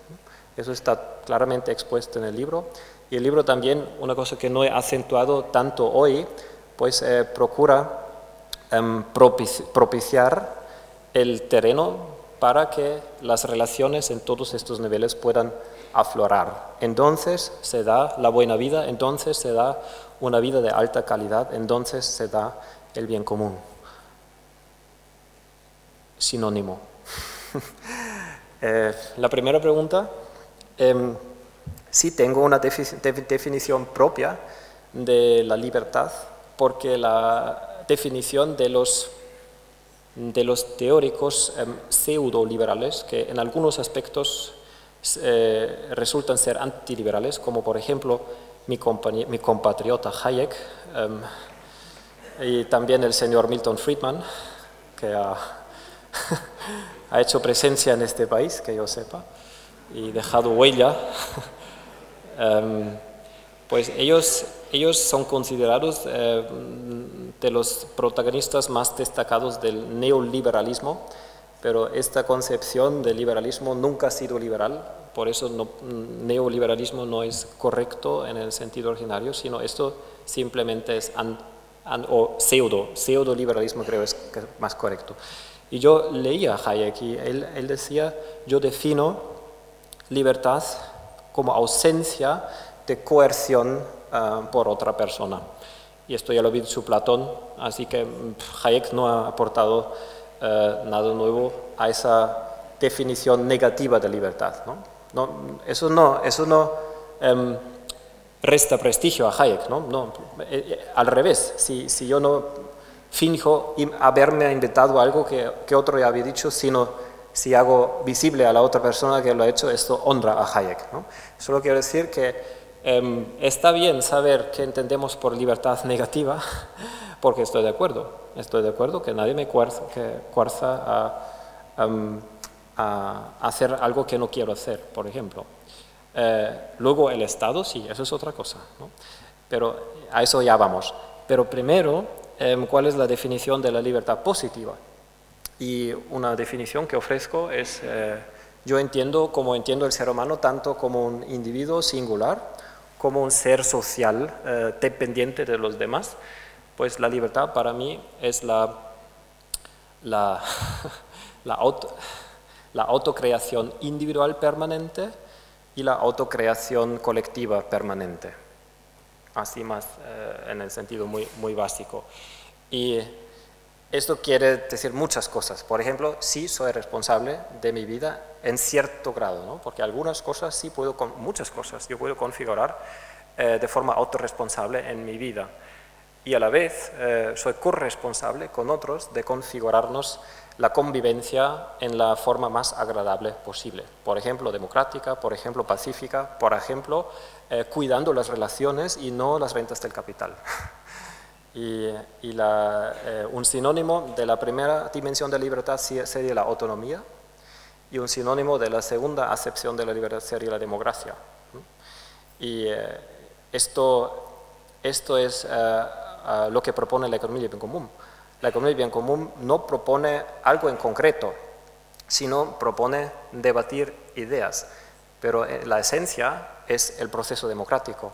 Y si el proceso democrático tiene como resultado estos contenidos que la economía del bien común propone, al fin y al cabo no son las medidas más apropiadas para conseguir nuestros fines, entonces yo apoyaría que se implementaran otras.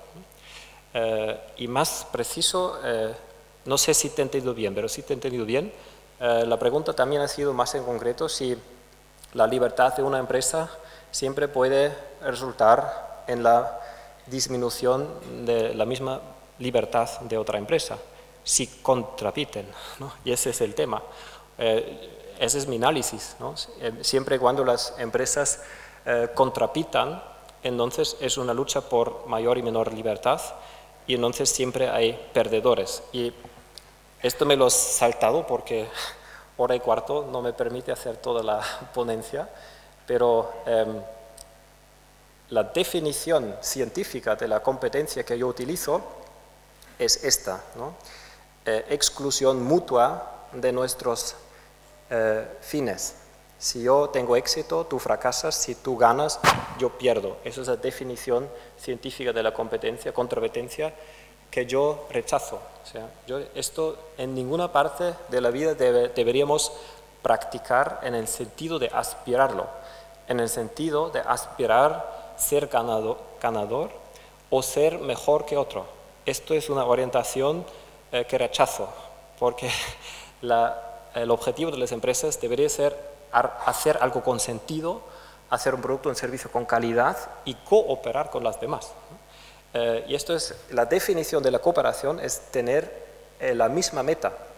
Tener la misma meta, entonces si yo gano, tú también ganas, y si yo tengo éxito, tú también tienes éxito. Y esto es lo que la economía del bien común propone que se fomente. Y se ha visto en el juego. En el juego, para mí, yo bailo y también hago un tanto de acrobacia, ¿se dice?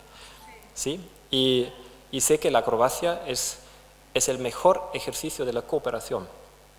Porque en un negocio, la cooperación siempre la conseguimos en mayor o menor medida. Y no todo se ve a primera vista. En una conversación siempre cooperamos de forma más o menos lograda y no siempre se ve a primera vista qué es lo que fracasa dentro de la cooperación. Pero en la acrobacia, si fracasa 1 milímetro, enseguida se ve, ¿no? Y aquí también en este juego. Y el juego para mí ha sido una cooperación por definición, porque todos, aunque un empresariado de lo más diverso, ¿ya? Todo tenía otra tarea, todos teníamos la misma meta, Todos hemos tenido la misma meta de que la bolita ruele desde el escenario hasta la salida. O sea, la bolita para mí ha sido una metáfora para el bien común. Y por muy diversos los roles que hemos jugado, hemos compartido al 100% la misma meta. En una competencia, las metas son distintas. Unas empresas tratan de hacer caer la bola y otras empresas tratan de hacer otra cosa, ¿no? Y ahí empieza la lucha, ahí empieza la lucha por la libertad, ahí empieza el masacre de la libertad. ¿Cómo procedemos? ¿Hay varios brazos arriba? ¿Cómo? ¿Perdón? No. Nos quedan 10 minutos. Yo necesito a alguien que modere, por favor, porque yo puedo contestar con mucho gusto, pero no moderar. Hola, mi nombre es Patricio, y la visión lo tocas en tu presentación y en la mirada, pero ¿dónde queda la visión antropocéntrica? Grandes los problemas que tenemos. ¿Dónde estás, Mauricio? Por favor. Acá, al frente tuyo, un poquito a la izquierda tuya. Ahí, porque ahí está, todo el mundo está ansioso. ¿Dónde queda en la mirada que estás planteando la visión antropocéntrica, en el sentido de que muchas veces los seres humanos y grandes parte de los problemas que tenemos tienen que ver con la mirada egocéntrica más que ecocéntrica, y donde en el fondo vemos la naturaleza solamente como una despensa, como una provisión de bienes y servicios satisfactorios para nosotros? Y eso lo quiero vincular con uno de los grandes problemas que no se toca mucho, que es la sobrepoblación, en el sentido de que Chile mira a los países nórdicos como el gran paradigma de desarrollo, por lo menos cierto sector político, social, pero si todos los chilenos viviéramos como los noruegos, probablemente necesitaríamos 2, 3, 4 planetas, no sé cuántos, bueno, así como Miami y muchos más, pero en el fondo ninguna sociedad es justa y equitativa si su modelo de sociedad no es universalizable, porque alguien está pagando la factura para que uno viva así. ¿Dónde queda esa mirada de la naturaleza? No como una despensa, sino que como en la mirada de la ética para la vida, de nosotros y de todas las especies que vivimos en el planeta. Pues reanudando lo que acabamos de debatir aquí, la relación florida con la naturaleza es una parte integral del bien común. No puede haber bien común sin bien de la naturaleza, ¿no? Ella es nuestra Pachamama, ella es el regazo dentro del cual nos desplegamos y dentro del cual vivimos bien o mal. Vivimos bien si la tomamos en serio, consideramos sus límites y aceptamos solamente aquello que nos regala. Y ahí partiría cuál es la oferta del planeta, y esta oferta renovable que nos regala cada año, esta la dividiría por cabeza, por ser humano, no importa que sea chilena, austríaca, china o canadiense. Y esto yo llamaría un derecho ecológico, porque en una democracia yo creo que estamos todos de acuerdo que todos tengamos un derecho de voto. A ver si mis folios están... ¿Puedo tener mis folios? ¿Sí? ¿La presentación? Empiezo con un símil, ¿no? En la democracia hemos conseguido que cada persona tiene un derecho de voto. Y esto ya nadie cuestiona de forma abierta. A veces sí, a veces vienen los dictadores y dicen que yo tengo más voto que tú. Pero esto ya no mola, esto ya no es una posición aceptable. Y yo no conozco a nadie quien demande 4 votos y tú 0, porque tú no tan importante que yo. Eso antes sí, antes totalmente natural, ¿no? Pero ahora, gracias. Antes totalmente natural, pero hoy todo el mundo está de acuerdo con que todos tengamos un voto, o sea, el mismo derecho de voto. Los folios os lo paso con mucho gusto, son también una propiedad colectiva aquí. En cuanto al consumo de recursos, aún no hemos entendido esa lógica. Ahí nos estamos pasando los austríacos... los terceros 5 veces, perdón, no, eso es otra forma de medirlo. Ahí nos estamos solamente pasando 2 veces, pero hay distintas formas de medir la huella ecológica, y esto es el consumo de dióxido de carbono, eso es otra forma de medir, pero no así nos estamos pasando 2 veces, o sea, el austríaco medio tiene 2 derechos de voto, o en este sentido 2 derechos de consumo de recursos naturales. O sea, para cada austríaco, una persona tiene que renunciar a vivir, pero una persona que vive. Y eso es una injusticia ecológica letal, dramática. Por la consecuencia es que el planeta se destruye, ¿no? Y si no queremos que el planeta se destruya, los austríacos tienen que renunciar a la mitad de sus derechos de consumo ecológico, y para implementarlo, pues hay muchos enfoques, ¿no? Y yo creo que el arte consiste en encontrar un enfoque implementable, porque existen las propuestas desde regular y restringir la extracción de recursos del dióxido de carbono en las fuentes, ¿no? Y si no se extrae más de lo que el planeta luego puede soportar, si no se extraen más biomasa o más recursos renovables y no renovables, entonces la economía mundial tiene que encontrar un mecanismo de distribución justa. Y en mis libros, este mecanismo inteligente no puede ser el mercado, porque el mercado siempre va a adjudicar los recursos a los de mayor capacidad de compra, y esto es una violación profunda de los derechos humanos. Así que, en mi vista, pues la atribución tiene que ser política y no a través del mercado. Y desde este enfoque totalmente centralista, ¿no? Definir por las Naciones Unidas solamente extraemos aquella cantidad de recursos naturales que el planeta renueva al año. Hay muchas medidas intermedias, por ejemplo las tasas ecológicas, el comercio con certificados, y el más descentral es que es uno de los que más me convence por ser tan claro, lúcido y liberal a la vez, y es todos los seres humanos tienen un derecho de un consumo de recursos naturales en la línea roja, porque esto es lo que el planeta ofrece por persona.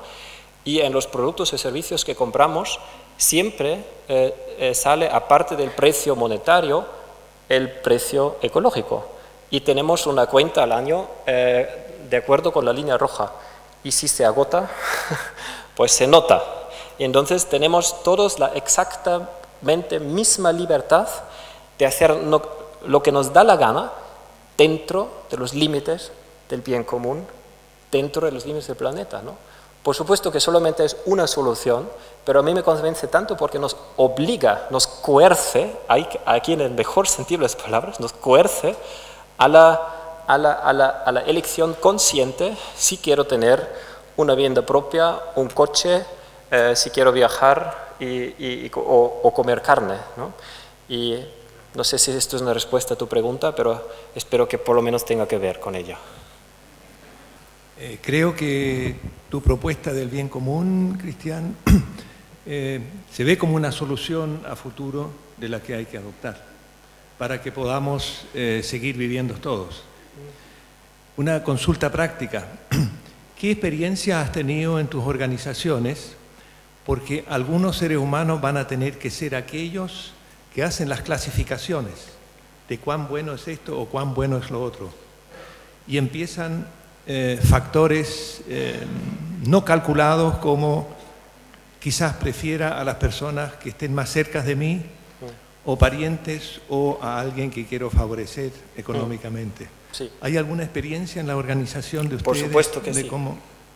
Gracias por esta pregunta. Ahora a la práctica más pragmática. ¿No? ¿Quién hace la auditoría externa de los balances y qué mecanismos de prevención de corrupción y soborno hemos pensado, ¿no? Y vuelvo a... Gracias, y no hace falta la presentación. Vuelvo a utilizar un símil, ¿no? ¿Cómo ocurre hoy con el balance financiero? El balance financiero, primero la empresa lo hace, ella misma. Lo evalúa incluso de forma interna, con revisión interna, con controlling. Después la tiene que someter a auditoría externa. El auditor financiero es obligación por ley, por lo menos las mayores empresas las tienen que hacer. Y después viene el Estado y cobra o no cobra una tributación correspondiente.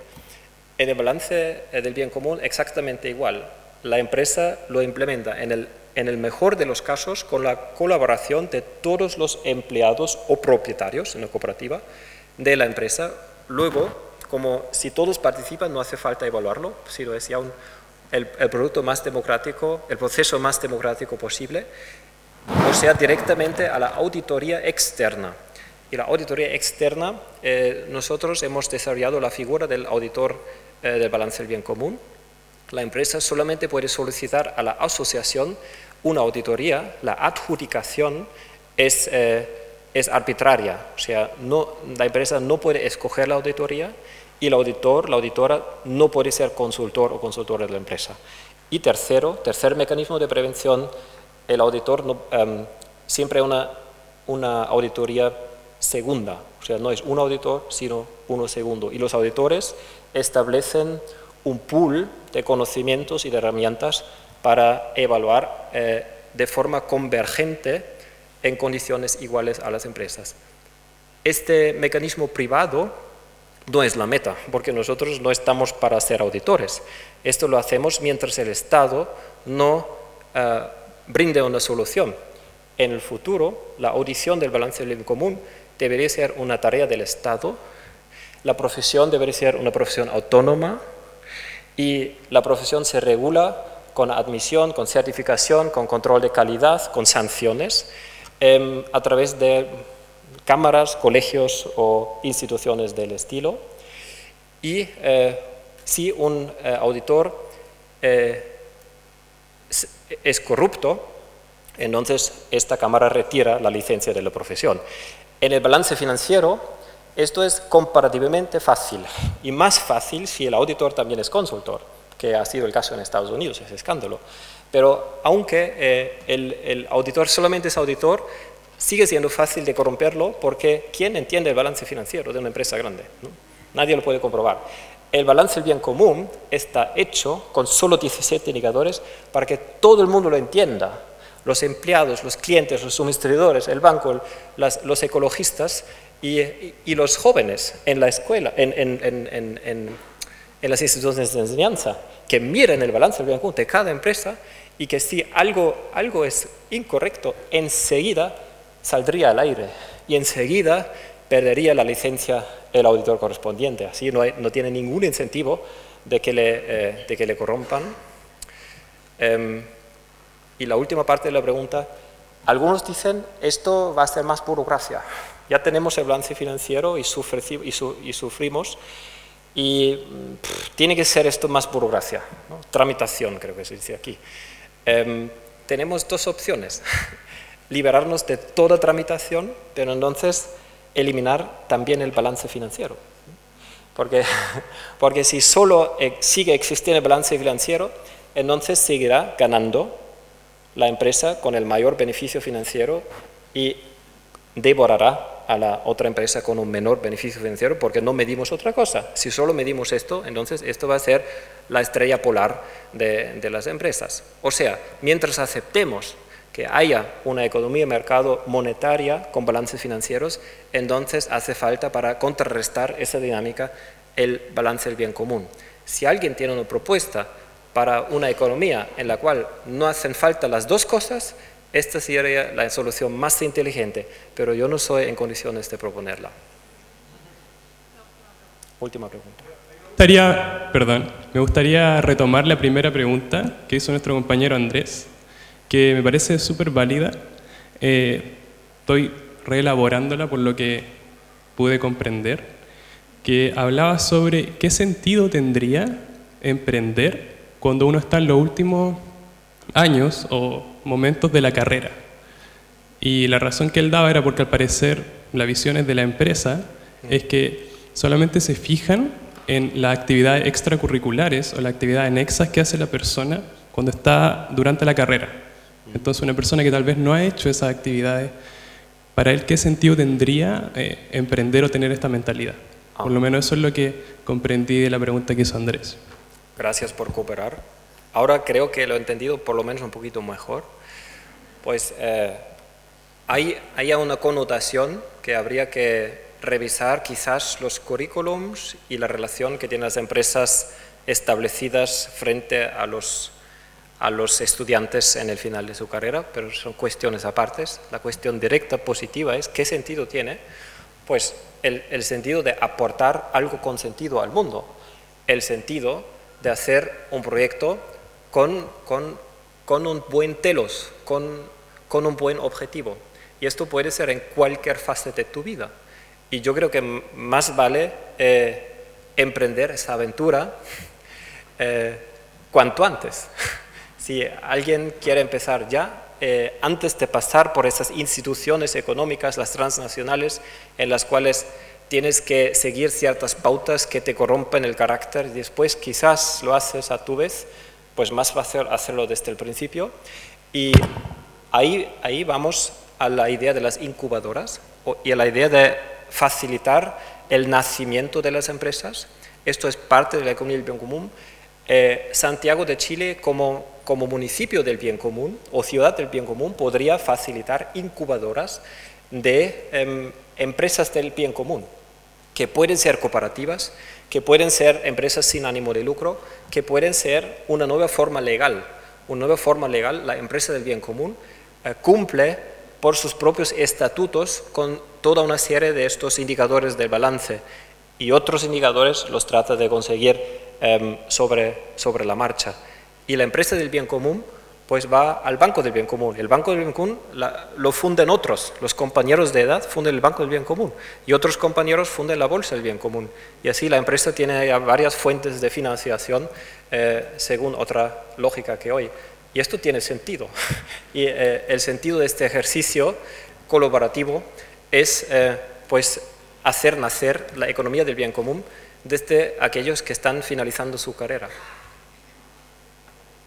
Y con esta ocasión añado una frase: no he hecho mucha referencia a los otros sectores económicos que ya existen, al cooperativismo, a la economía social, al comercio justo, a otros tipos de economías alternativas, y a mí me importa mucho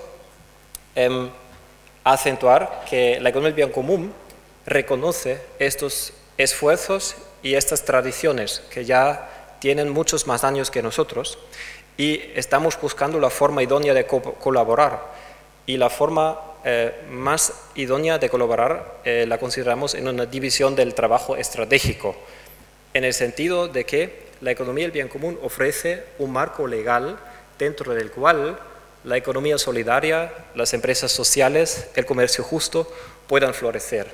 Esto es la colaboración y la sinergia. ¿sí? Invitamos a todos estos sectores de luchar juntos por las asambleas económicas democráticas. Y en estas se pueden mirar posibles diferencias, se pueden hacer priorizaciones con sentido, y lo más importante para nosotros no es que se implementen nuestras propuestas concretas, sino que se produzca un debate democrático verdaderamente amplio, no solamente en los sectores alternativos de la economía, sino en el pleno corazón de la economía, y esto solo lo conseguimos entre todos y no contrapitiendo los unos contra los otros, que sigue siendo un peligro hasta dentro de los enfoques económicos alternativos más progresivos.